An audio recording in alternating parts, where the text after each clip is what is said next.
Ayan,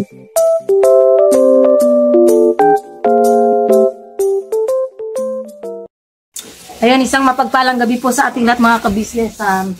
Ayun po, kakauwi lang po namin galing sa pag-i-scout. Maabot po kami ng Rodriguez Rizal. Kaso yung napuntahan po kasi namin doon is, yun po yung pinuntahan din namin kahapon. Bali, umikot kami. Sakala namin may mga bahay-bahay pa doon na tulad kung napanood nyo po yung sa vlog ni Kuya Buknoy, tsaka yung sa vlog namin kahapon. Kala namin may mga ganun pang mga bahay-bahay doon, ganyan. Nikot namin, paikot lang pala siya, palabas din ng kalsada na dinaanan namin. So, ayun, wala kaming nahanap mga ka-business. So, bukas ulit mga ka-business, abangan niyo po ulit ang aming pag-i-scout. Ayan po, no, mapapanood niyo po mga ka-business, yan yung ano namin kanina. Doon kami nagtanghalian sa may, malapit sa ilog. Talaga kami, lapitin kami ng ilog, hindi, joke lang. Doon kami nagkumain, tapos nag-ikot ulit kami, mabot kami ng Tungtong Falls, kung saan pa yun. Wala talaga kami yung makita na katulad ni nanay, yung mga walang kuryente, wala po mga ka-business. So, abangan nyo po bukas, sa ibang lugar naman kami gagawi. Sana makahanap mga ka-business, sana makasumpong kami ng taong katulad nila nanay, na karapat dapat matulungan mga kabisnes. Abangan nyo rin po, babalikan po yun nila kuya. Sa ngayon kasi may nilakad kasi importante si ate at si kuya. So, yun, abangan lang natin mga kabisnes. Maraming salamat po pala sa mga sumuporta po sa vlog namin kahapon patungkol kay Nanay Conchita. Opo mga kabisnes, sobrang nakakawa si nanay. Ayun, sana nga kung mapanood man ng mga anak niya, sana madalaw niyo si Nanay Conchita Revas kasi sobrang mga kabisnes, nakakaawa talaga si nanay, sa totoo lang mga kabisnes. Yung sitwasyong na mag-isa ka lang sa buhay, nakakalungkot mga kabisnes eh. Lalo na pagkagabi, di ba? Gaya nga ng sabi ni nanay, hindi niya alam. Nak, ito yung pambiling yelo oh. Yan. Hindi nga tama naman si nanay, hindi naman kasi natin alam at kung hanggang kailan lang yung buhay natin. Yun. Kaya sana mapanood man ng mga kamag-anak ni nanay or mga may nakakilala kay nanay, sana bisitahin nyo rin si nanay paminsan-minsan or di kaya kuhanin nyo si nanay ba para at least man lang may makasama siya. Kasi matanda na po mga kabisnes, matanda na si nanay. Tsaka yun nga, iniinda ni nanay yung dito niya kasi nung nagmano kami sa kanya, sabi niya, nahirapan daw siya, masakit daw yung dito niya. Hindi niya raw masyadong maigalaw, kaya hindi siya nakakagawa ng doormat. Talaga mga kabisnes. Silang araw na siya nakakagawa ng doormat. So yun mga kabisnes, ang purpose din po ng vlog kong ito, ay gusto ko lang pong linawin yung issue or yung naging interview ko kay Kuya Damo, mga kabisnes, nung bago namin ihatid si Tatay Franco sa ospital. Ganito kasi yan mga kabisnes namin minamahal. Ito po ay sana malinawan din yung iba. Kasi sabi, nagbida-bida daw, ganyan. Hindi po ganun yun kasi mga kabisnes eh. Kami po, bilang party ng kabisnes family, ay may karapatan po kaming interviewin kung sino man po yung gusto naming kausapin or i-vlog mga kabisnes. Kasi may, po kami, ano ba tawag dun? May pasintabi kami kila kuya, kila ate, tapos, ayun nga, sabi man ni kuya sa amin is open vlog kami sa ka-business family. Sino yung gusto namin i-vlog na party ng ka-business family is open po kami mga ka-business. Yun pong ginawa ko pong pag-interview or pagtatanong kay Kuya Damo patungkol dun sa binali niya. Opo, tama po kayo mga ka-business. Wala po akong karapatan kung saan niya ginamit. Pero nililinaw ko lang po kasi yun mga ka-business sa kanya dahil ito po yun mga ka-business eh. Kung nadala niya kasi ng mas maaga si tatay sa ospital, narinig yun kahit sa Tevera, narinig yun kasi kami, kaya ako po nililinaw yun kasi nandun kasi kami nung time na bumali siya. Ang sabi niya kasi kay ate, ma'am, pwede po bang bumali kasi emergency nga, dadalhin daw niya sa ospital si tatay, papa-admit. Yun po yung sabi niya kasi nga daw nanginginig si tatay. Pero po, taliwas po yun dun sa naging vlog namin nung dinalaw namin si tatay. Ang sabi ni tatay dun is nakainom lang siya ng gamot Kasi ayaw niya raw magpa-ospital. Hindi ko na po i-elaborate kung bakit ayaw ni tatay. May reason si tatay kung bakit ayaw niyang galing siya sa ospital. Kaya po tinatanong namin tinatanong ko at nililinaw yun. Kasi kung naagapan agad si tatay, di ba, hindi na lalala yung ganung, or hindi na aabot sa ganung sitwasyon na talagang namimilipit na si tatay sa sakit, di ba po mga ka-business? So mabuti na yung malinaw ba? Kasi nga, yun yung purpose ng pagbaling niya kasi sana mga ka-business. May malasakit po kami kay tatay, mga ka-business. Kung napapanood niyo po, ilang beses namin dinalaw si tatay. Nung last, hindi pala last, second to the last na pagdalaw namin kay tatay. Kasi nung last na dalaw namin is kasama namin ng buong team. Hindi buong team. Sila ano lang, ang dalawang dalawang junior, sila Intoy, sila Ate Mengay, si Kuya Buknoy. Yun. Si Kuya Buknoy, si AJ at saka si Medyo. Tapos sila Intoy, si Nika, yun, kasama namin mga ka-business. Now, pumunta kami at dinalaw sila Kuya Damo. Tapos, bago yun, di ba nagdala kami ng gatas at saka tinapay. Pagmamalasakit po yun mga ka-business. Siyempre, nag-alala kami kay tatay, lalo na nung nakita namin dun sa labas, nung time na pumunta doon, na dadali na nga sa ospital si tatay, namimilipit talaga sa sakit si tatay, at saka nakaganon na, nanginginig. Sabi ko, di ba Kuya Damo, bumalik ka kay ate, bakit hindi mo pina-check up? Yun, off-cam pa yun, natanong ko na sa kanya, bakit hindi mo pina-check up agad Kuya Damo? Hindi mo man lang inano, kasi pangatlong beses na yun mga ka-business, kasi na si tatay yung nagkasakit nga, simula nung nagsabi si Kuya Damo na kukuha ng pera. Di ba syempre kung bumali siya, tapos pina-check up niya agad si tatay, dinala sa ospital, di sana, hindi na umabot ng pangatlong beses na nilagnat si tatay. Siguro baka na ano lang din yung tuhod nga niya dahil nung nakita namin kasi siya mga ka-business, nung dinala ulit namin siya, hindi na ganun kamaga talaga yung paa niya, ay yung tuhod niya. Yun yung sinasabi ni tatay sa vlog namin noon na uminom nga siya ng gamot.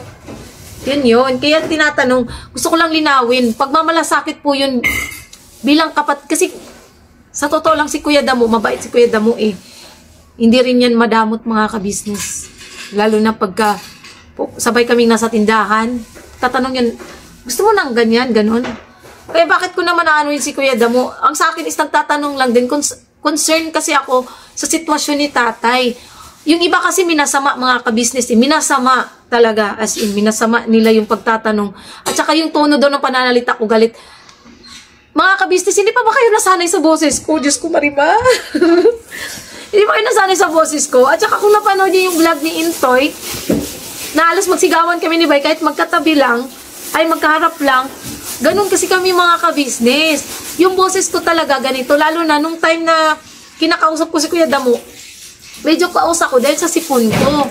Kaya ganun yung tono ng boses ko, at saka malapit yung camera. Pero hindi po ako galit mga ka-business, ba't naman ako magagalit? Diyos ko, Marimar naman. Isip-isip din pag may time, hindi yung basta na lang kayo nang huhusga ng hindi man lang inaalam or iniisip na, ay, oo nga naman, bakit nga naman, ano bang pakialam ni Jun? Tama naman din yun. Wala nga na bang pakialam ko, di ba?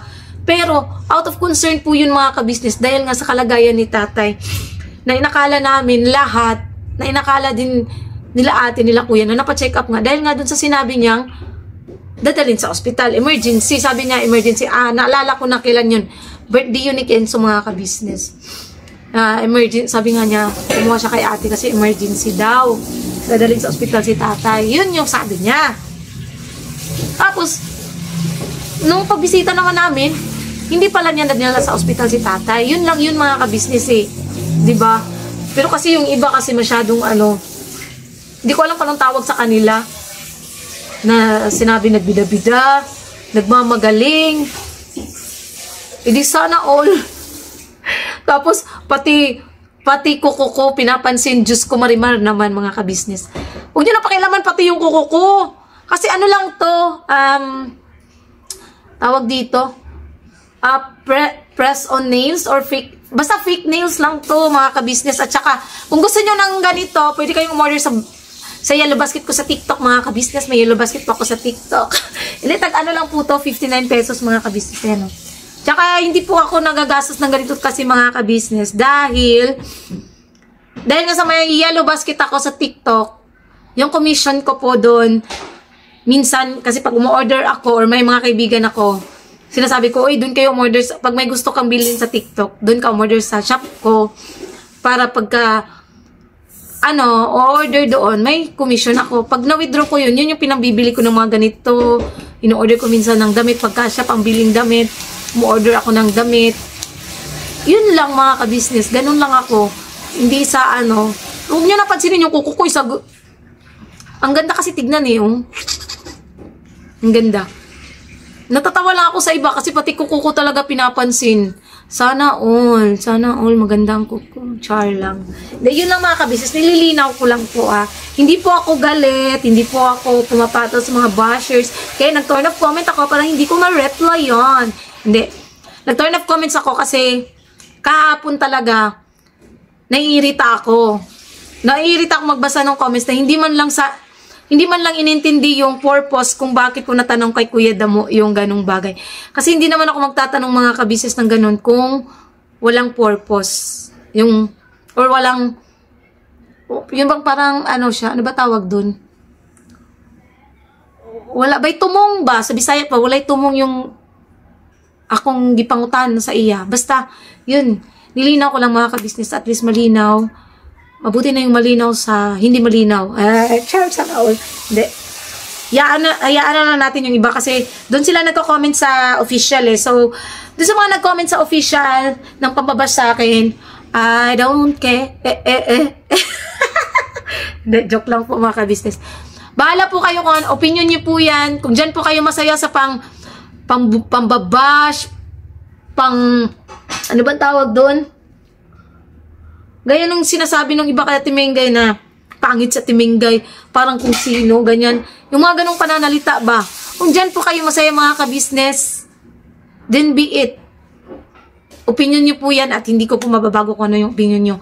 Ako ay nagpapakatotoo lang. Kaya nga kahapon talaga, nag-turn off comment ako dahil visit na visit ako. Totoo yun. Hindi po ako nagsisinungaling, hindi po ako nagpapaka-plastic or nagpapakitang tao na hindi ako nabwisit kahapon sa comment section. Kaya tinurn off ko para hindi ako makapag-reply sa comment. Sabi ko, ipapaliwanag ko na lang yung sarili ko. Bukas. Hindi bukas. Ngayon. Paliwanag ko na lang pagka hindi na ako busy. Kasi nga, syempre, busy rin kami. Wala akong time na intindihin ang comment section. Dun sa comment section yung mga hindi nag-iisip na. Kaya ko naman ginagawa yun or kaya man lang ako nagtatanong dahil nga may purpose na gusto kong kasi nga syempre nag-aalala kay Tatay Franco. Akala siguro ng iba walang malasakit pero mga ka-business, alam niyo po yan na ilang beses na kaming dumalaw kila Kuya Damo, ilang beses na namin kinakamusta sila tatay doon, kahit doon pa sa bahay nila sa bahay ni Kuya Bong, pinuntahan namin doon, kinakamusta. Kasi nga syempre si Bay ay malapit talaga kay Kuya Damo sa totoo lang. Kasi sila ang unang magkasama mga ka-business. Si Bay. May pa nun dati si Kuya Damo. May pa siya. Sila ang magkakasama. Kaya, nung nalaman namin na may sakit si tatay, Sunday yata yun, sabi ko kay Bay, ako mismo nagsabi kay Bay na papunta tayo sa kila Kuya Damo. Dala natin ng gatas, tinapay si tatay, biskwit, yon. Kaya, pasensya na mga ka-business. Umihingi na din ako ng dispensa kung iba man yung kahulugan ng ginawa kong pagtatanong kay Kuya Damo. Pasensya na mga ka-business. Tao lang. At saka sana, iwasan nyo rin yung sobra-sobrang yun bang pangahamak ng tao na hindi mo maintindihan kung bakit. Na, ultimo, kalit-liitang bagay or kalit-liitang detalye ng pati kuko. Yung mga ganung bagay, hindi nyo na dapat inaano yung mga ka-business eh. Sa totoo lang. Kasi, wala na lang ba kaming karapatan bumili ng para sa sarili namin? Wala bang karapatan na magkukuha ko ng ganito? Wala namang masama kasi hindi ako nakakasakit ng tao, di ba? Totoo lang ako mga ka-business. Tsaka hindi ko naman to pinagawa eh. Ako lang naman gumawa nito sa sarili kong Ano, kasi ayoko nang magpunta ng salon para magpakuko kasi ang mahal. Ang ganitong magpapa-fake nails ka or magpa-extension ka, ay, hindi to extension eh, soft gel. Pag magpapa-soft gel ka is 800 to. So, bakit pa ako magpapa-soft gel kung kaya ko namang gawin sa sarili ko, di ba? Kaya ito, fake on nails. Nilagyan lang ng sticker dito sa ilalim para dumikit. Which is yung nabili ko namang sticker is makapit. Di ba? So, yun na mga ka-business. Paglilinaw lang po ito. Sana mga ka-business. Wala nang maging issue. Ano na lang tayo ba? Maging masaya na lang tayo kasi sa totoo lang ako wala akong minsan hindi na ako nagkaka-oras magbasa sa comment section mga ka-business kasi nga busy kami sa pag-i-scout. Mas gusto kong ituon yung pansin ko sa pag-i-scout kaysa pansinin yung mga bashers na ano, kasi may nagsabi lang sa akin kahapon, nabanggit lang sa akin pagdating talaga anong umaga nabanggit sa akin ni Bay pero hindi ko nga pinansin, tinurn off comment ko. So may nagsabi sa akin na uy Ate Jun, sa comment section sa ka-business may nambabash sa'yo, isang tao tapos sunod-sunod na daw yung comment. Sa iyo, sana maging masaya ka sa comment mo. Kung dyan ka naging masaya, then sana all. Yun lang. Ano lang, hindi, pasensya na talaga mga ka-business. Pasensya na. Kung may iba mang na-offend sa pagtatanong ko, pero honestly mga ka-business, hindi ako galit.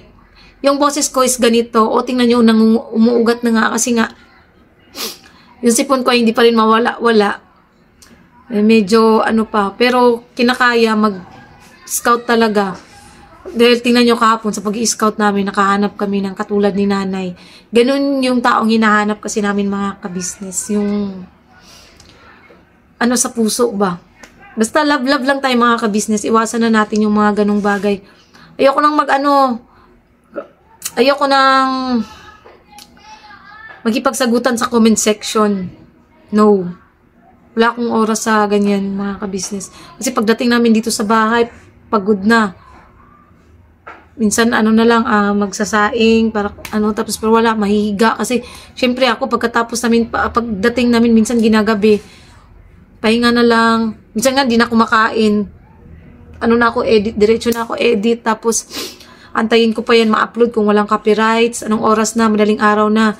Tapos kumigising kami ng alas 8 ng umaga. Alas 8 na po kami nagigising mga ka-business. Kasi nga, dahil sa pagod. Pero, baliwala ang pagod na yun. Basta makahanap or makasumpong lang kami ng taong karapat-dapat na matulungan mga ka-business. So, ayan, God bless po sa ating lahat mga ka-business. Pasensya na, si Bay po ay andun sa labas. Nagwawashing na kanyang motor dahil sobrang putik po kanina dun sa dinaanan namin. Winawashing niya po yung motor niya. So, God bless po sa ating lahat mga ka-business. Birabanat lang po. At again, pasensya na po. Hindi po nagmamarunong or hindi po nagpabida-bida ako. May purpose yung pagtatanong kong yun. Yun lang po, paglilinaw lang po mga ka-business. So, God bless. Support po natin unang-una ka-business official, ka-business family, Papa Dins TV. Syempre, ang channel ng mga kagwangs at ang channel ng mga reactors. Yun. God bless po sa ating lahat mga ka-business. Birabanat lang po.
Ayun, so ayan.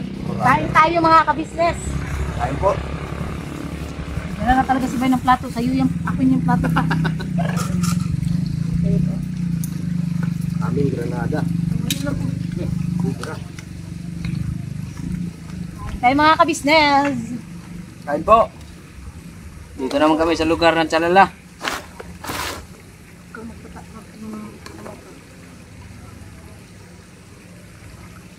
Buti na lang, nakapagsain na ako kanina. Uy, baka mahulog ka dyan. Viral ito. Mahulog ka dyan din. Tawa yung mga assistant. Hey, you eating me? You eating.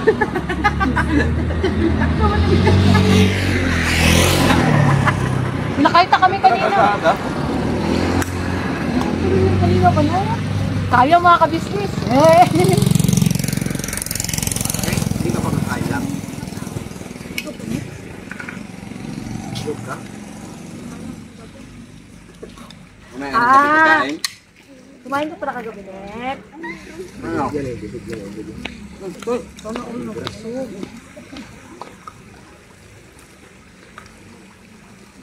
Ulam naman pala doon. Hapon na lang tayo hanap ng pagkain. Hindi na tuloy kami nakakain. Sa bahay na lang. Okay. Dito man tayo dumaan.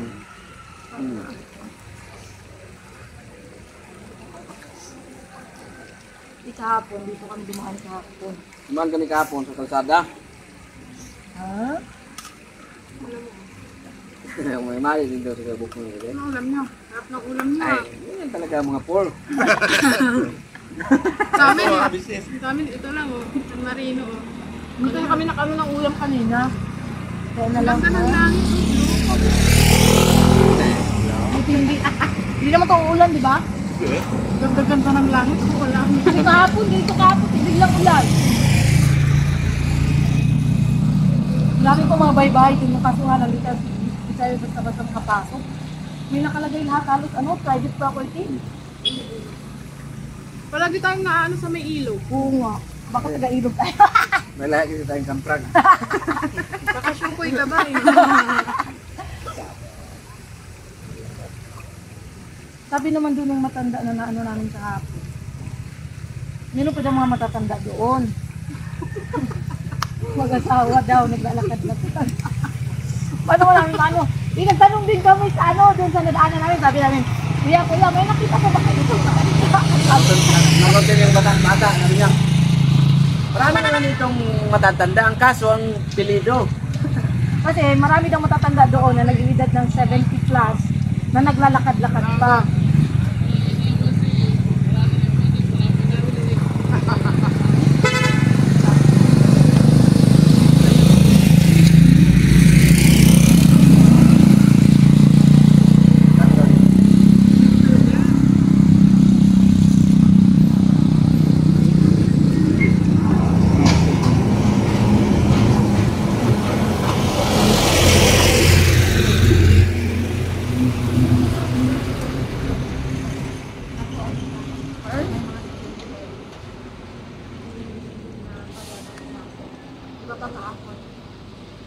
Sa mga ano yan, tribo ng Aita. Inaano na natin doon. Gusto mo yung may pababa doon bago tayo pumasok dito? Parang ano, kung dun sa Narsagaray. Ay, nakalagay. Diba? Yung tulay, pag diretso natin dito ay pinayanan. Oo. Yun, madami yung security guard talaga doon nakabang. Okay.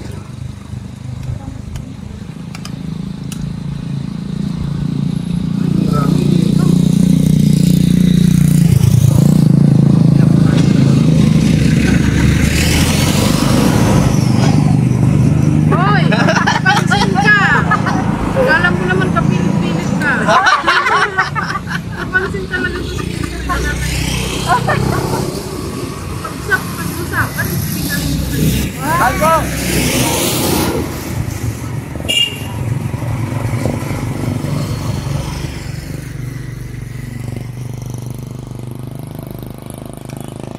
Kaya kayo,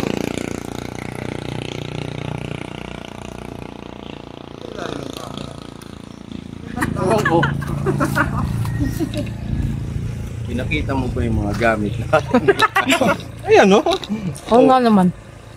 Ay, naku, Junjun. Malaki ka, tala-tala pa rin. Hindi siguro ko lang pa. Para makita nila yung dala-dala natin ba? Yan, ako natakot nakakita yung against the light ko. Tawa ko sa kanya, Nika. Sabi ko sa kanya, kahapon sa vlog, pang kitang-kita na yung kalbo mo. Kasi lagi kasing nagsusombrero, bumabalik.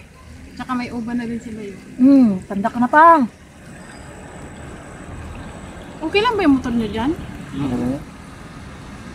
Hindi ka nagkantay sa Bihira lang naman dumadaan. Dapat doon lang tayo nangiulam doon sa tinutulungan ko eh. Ilang tao yun din tayo. Totoo lang yata. Naglalako yun. Bisaya din kasi yun eh. Saan ba tinulungan niya? Ilan ba na-vlog niya? Dalawa. Akala ko pati yung doon sa baba. Kaya pala di sumama. Ay, nakadalawa sa kahapon eh. Kasi sabi ko, Pero, isa lang, sabi ko sa kanya, Kuya Boknoy, ganito pag gawin natin pag nag-vlog. Nag-usap na kami nila Intoy na pag, iba yung behind the scene, Lisa, that sinabi mo na ano? Maangal ba Wala to? ka kasi nung nabanggit. naano ko nga sa kanya. Pag-usapan natin kayo kung doon kami sa ano, yung natin kami sa Tatay Franco. Para ba magkaiba-iba yung vlog natin, hindi naman pare-pareho halos. Ano? Iba yung behind the scene, tapos iba yung interview. Sa susunod na bahay, kung sino naman yung ano, siya naman yung mag-interview, ikaw naman ang behind the scene, yung ganon. Ayun, nangyari kahapon eh. Kasunod to eh. Marami ang nakuha ni Tom Crane. Dala kay ano, kaldero. No? Alam mo naman yung motor natin. Yung mga lagayan. Di guys, siya naman dito. Yan no, may ano naman eh. Lagay lang Ano natin sa lalagay ano. yung kaldero dyan? Tali, yan no, may ano. Harap. Yung malaki. Kasi, puldiro natin na maliit. Yung Laki-laki niyan eh. yung lagawan. Yung Kahit lagawan ba? maglagay ka ng kusina. Kaso po, oh. Kasi kung ganito, kung, Hindi, ang dadalhin yung pwedeng sa inyan, pwedeng lutoan ng ulam. tapos may Isa ganito. lang. Diyan tayo magluluto sa gilid, no? Rice cooker. Yung ano natin, butin. Bitin ka ng gabi to eh. Butane! Laki yung to eh. Kasi yan. Yung kasi yan. Butane, tapos ano, kaldero. Okay na yun. Pala ko bitin.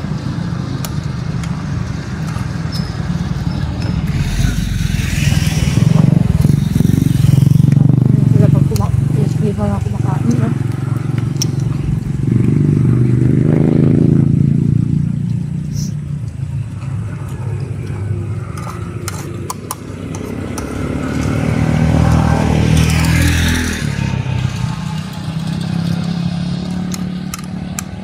Kamura lang yung lupa nila dito, di ba pa? 1,000 lang ano, per meter.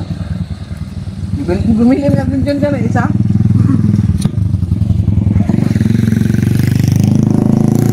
Alam mo yan, basta tayo bumili ng lupa. Kasi mura daw, maganda daw. Monday.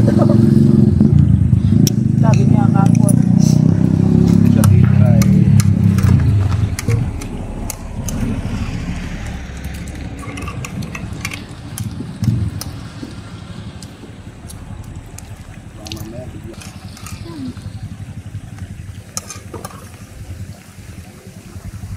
Paano ko na pa?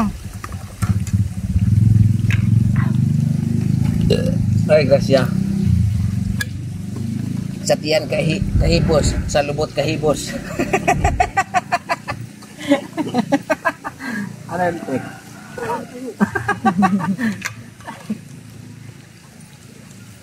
Ano lang ilog din nila dito, no? Yung ilog nila dito, hindi ka pwedeng paliguan. Naligo ka tayo, eh. Yung tanda, no?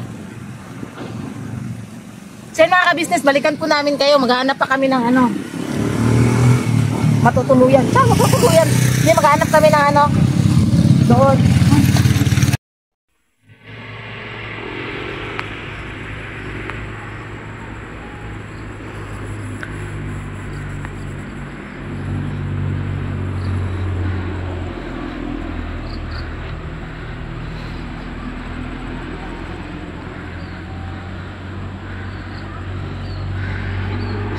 So yun po mga business, no? Ako po ay behind the scene. Si Kuya Buknoy po yung nag-i-interview kay nanay. Alawak na dito. Hinihingal ako. Mga papaya, kamuting kahoy. Yan, sa kanila daw po ito mga business. Doon po si Kuya Buknoy. Si Kuya Buknoy po yung nag-i-interview. Mapanood nyo po yun sa vlog ni Kuya Buknoy po mga business. Yan.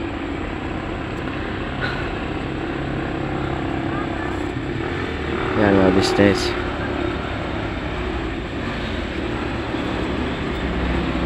Ang ganda ng mga tanawin dito mga business. Kaya enjoy lang tayo dito. Ano mga business. Yan. Yan. Yung mga aso ni nanay. Yan. Sabi nga daw po ni nanay ay mapayag naman po na magpa-interview. Yun, pinaliwanag naman po natin. So mayag naman din po si nanay na magpa-interview.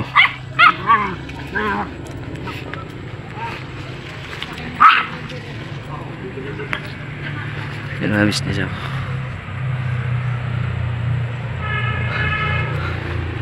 Yan.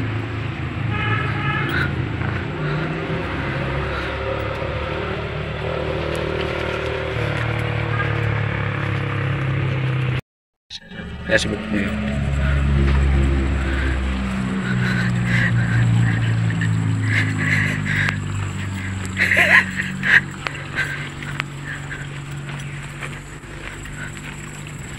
Bay, diyan ka lang muna, Bay. Dito lang ako. Puntahan ko muna dito. Puntahan ko muna dito yung may kubo na yan, oh. Sige. Dito lang ako. Diyan lang muna kayo. Sige. At interviewin ko muna. Sige, Bira.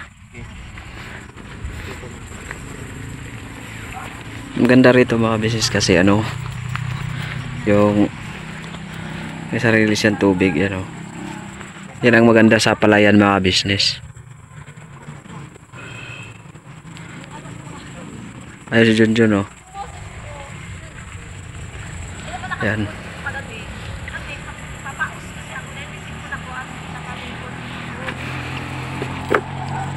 Doon po si Kuya Buknoy mga business. Yan. Nakikitirik lang daw po sila dyan mga business. Panoorin nyo po yung kabuang vlog ng Kuya Buknoy po natin mga business. Doon nyo po malalaman kung ano po yung mga pinag-usapan nila doon. Sa akin ay ito lang mga business. Kasi naman to mga business, hindi naman to sa pag-scout namin ay salitan po kami 3 mga business. Salitan po kami 3. Naririnig niyo po yung boses ni nanay.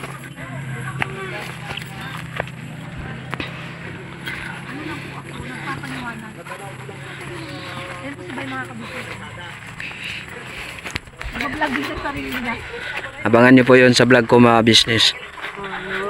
Ayan po mga business Tigisa po kami cellphone mga kabisnes. Pagtatagpi ko lang po yun. Yan. Barangay San Isidro. Maging alerto sa babang sasakyan. Yan. Yan yung daan na yan mga business. Mga kabisnes basta ako ayaw ko lang magpaka-plastic. Bakit ako irritable habang yan, parang nawala ako sa model na rin. Excited pa naman ako kaninang umaga pagising. Yan. Aga ko pang si Bay. Sige na kayo mga tanghali na, ganyan.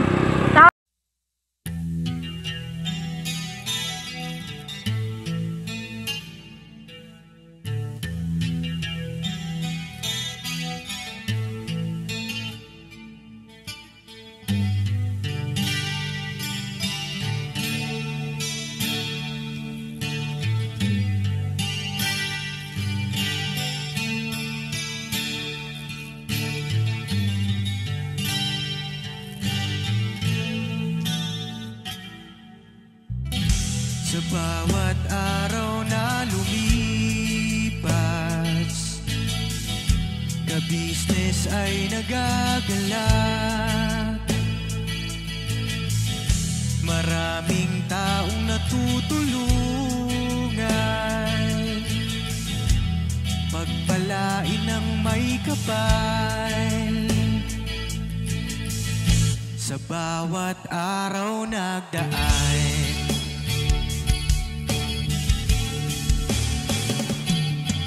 ka-business, business ka-business, Papa Dean, Steve, mahal kayo ng marami. Ang tuwa nila'y walang mapagsidlay. Noong kami niyong natagpuan,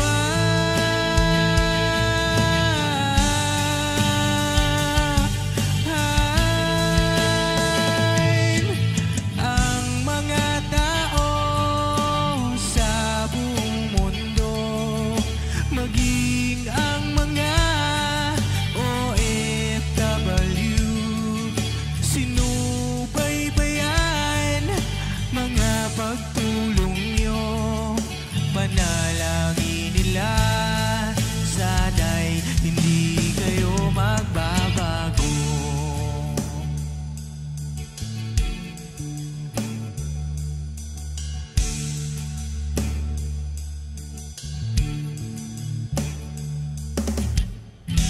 Papa Dean, Stevie naman,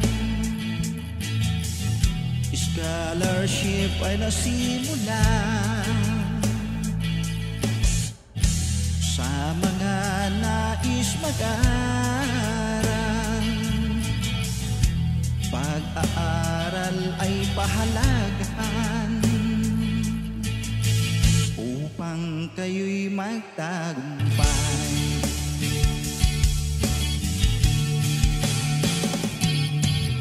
Ka-business, Mrs. Ka-business, Papa Dean, Steve, mahal kayo ng marami. Ang tuwa nila'y walang mapagsiglay. Noong kami ninyong natagpuan,